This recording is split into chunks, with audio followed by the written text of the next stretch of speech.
All right, guys, so gonna be using my iPhone to film this kind of intro since we've got the Coyote in here, we got the Corvette, and way behind us we've got the Fox body, so it's kind of crowded in our little area that we usually use. So anyways, this is the Coyote. This is Orlando's car, who's a member of our page and kind of one of our buddies.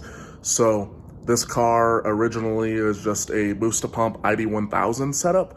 It didn't have a fuel system at all. It's just the stock fuel pump and a booster pump, that's it. So it's been limited to about 11 pounds of boost is about all we can turn it up to. So anything above that and the fuel pump just can't provide enough fuel. I'm surprised it can handle even 11 pounds of boost. It makes about 750 through the Turbo 400 on E85 with a booster pump. So honestly, it's done a really well so far. But anyways, we've got a fuel system for it, and that's what we've been doing the last couple of days. So I'll show you guys what we've been up to so far.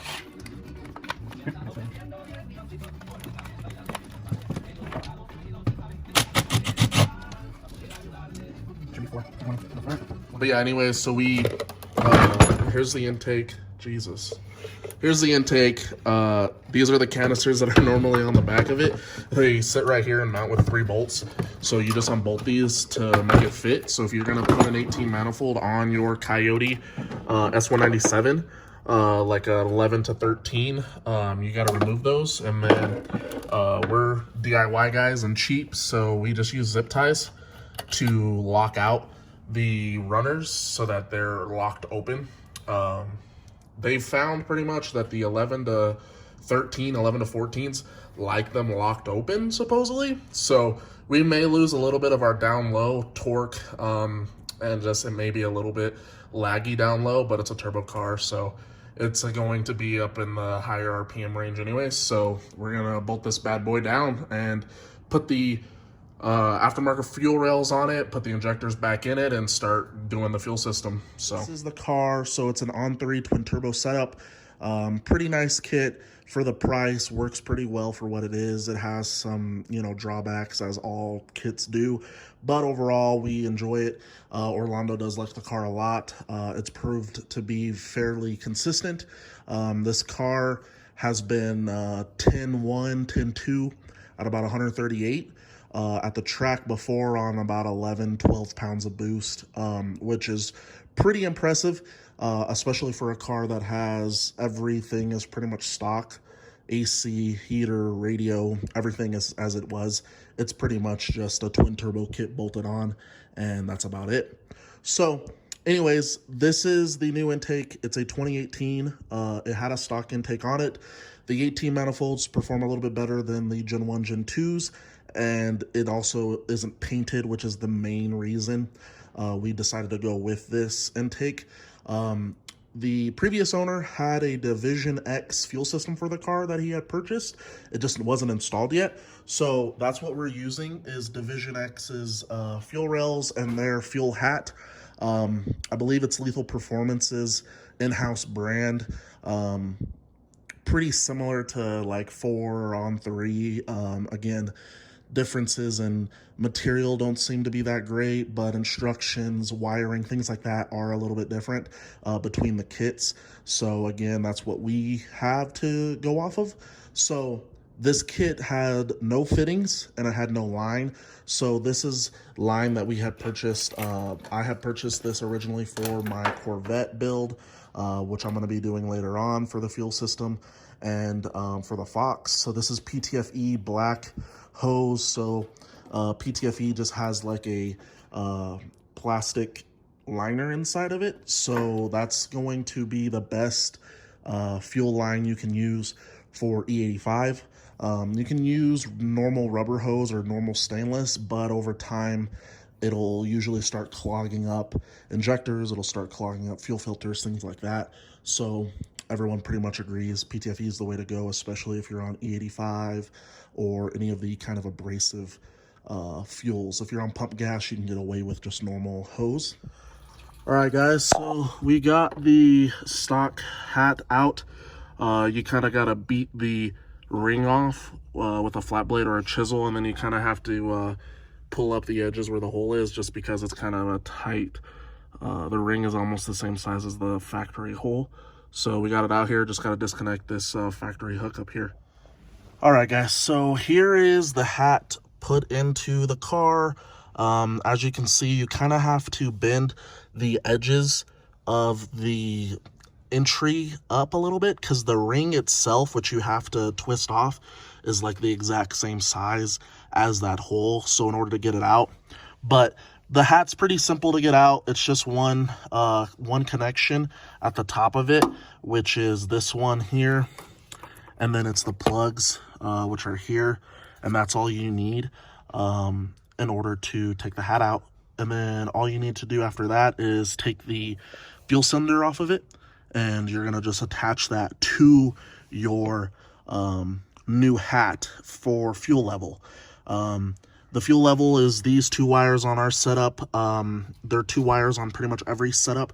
They don't have polarity, so it doesn't matter which one you connect to which. So all you need to do is snip those wires off the stock hat, then connect them to the new hat's wiring, and then drop it in. And then these 2 little wires here are for that. And then on this connector here, the way this one is set up is 2 of them are smaller gauge and 2 of them are bigger gauge wire, and the other 2 are going to be your fuel sender. So these 2 just need to connect to these 2 for your fuel gauge to work, and then that's about it. This isn't going to be used. And then internally inside the tank is a transfer tube, which is what's over here to kind of use both sides of the tank. So just make sure you plug that in to your new hat, and then that's it. We're using Division X's wiring, which seems to be fine. It's all fused, it's all relayed, so we shouldn't have any issues with that. For now, we're probably just going to have it where all 3 pumps are on all the time, just because of time restraints. But later on, we're going to wire a hop switch in to turn the other 2 on, so we'll only have 1 pump on all the time, and then the other 2 will come on at like 4 to 5 pounds of boost, so that the fuel doesn't get excessive heat in it. So back here, guys, I removed our original JMS booster pump. Some of the wiring is still here. I just need to get this done. But here is the wiring. It's not been tidied up yet, but here are your power leads. So those go to the battery, and they're all fused. So individually, each one's fused, I believe, with a 20, maybe 30 amp fuse. So all of those leads are going to go to your battery.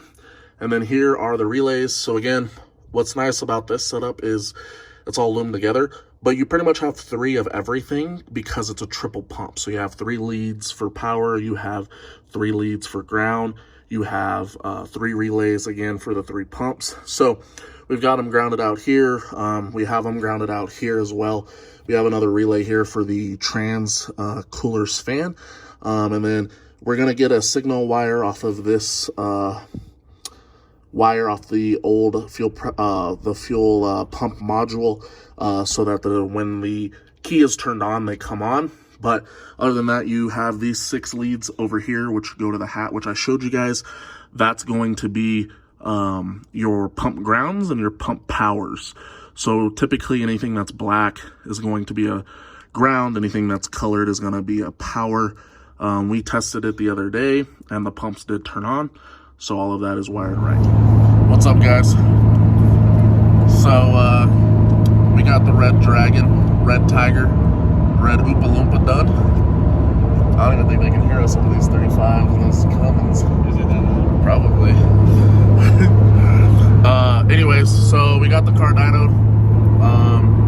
They made 970-ish, about 800 actual through the Turbo 400, which is pretty damn good power, honestly. Only 14 pounds. That's all the tuner Chris Groves wanted to turn it up to. Just a Gen 1 stock Coyote, no head studs, no nothing. So about 800 actuals where they start to break. So that's where we wanted to stop. We made some test hits the other night. Worked pretty good. You need to work on the boost ramp. Actually put a boost ramp in it. It just makes, it's on 14 pounds as soon as it can make it. So it pretty much blows the tires off. The radial is definitely a learning curve compared to a slick, especially out, so we'll see how it goes. We're driving to Roswell now, about 3 hours away. They got a no prep going on. A lot of big names are supposed to be there from Texas. Small tire, stuff like that. We're in the daily driver class because we're just some slow ass street car guys. So we didn't bring the pro mod. So yeah, we got Vinny back there slumped out. Orlando driving. And then my girlfriend's behind me. Car's back there chilling.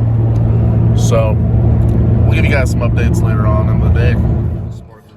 Alright, so we're about 35 minutes into the drive, and Orlando here wanted to do about 85, 90. So yeah, we got pulled over. She seems pretty cool. She likes Corvettes though, so I don't know. We'll see if she likes the Mustang or not. So yeah.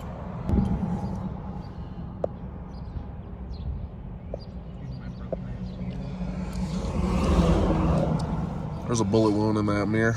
Don't worry about it.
Alright, sir. How do we feel today?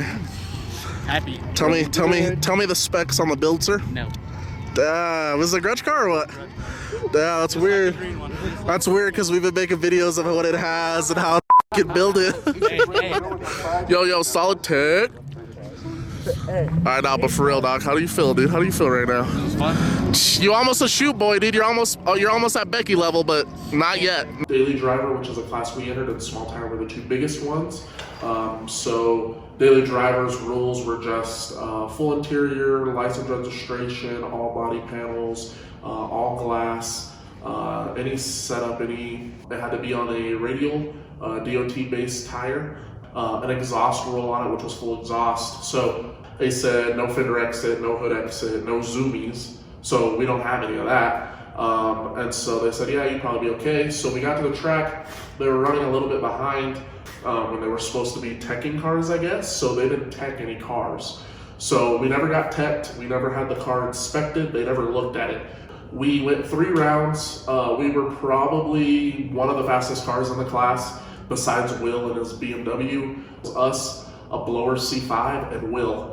They looked under the car, noticed that it didn't have full exhaust all the way out in the back bumper over the axle, and they complained. And they pretty much disqualified Orlando for it. We ended up taking the car this weekend to the drag strip here in Albuquerque.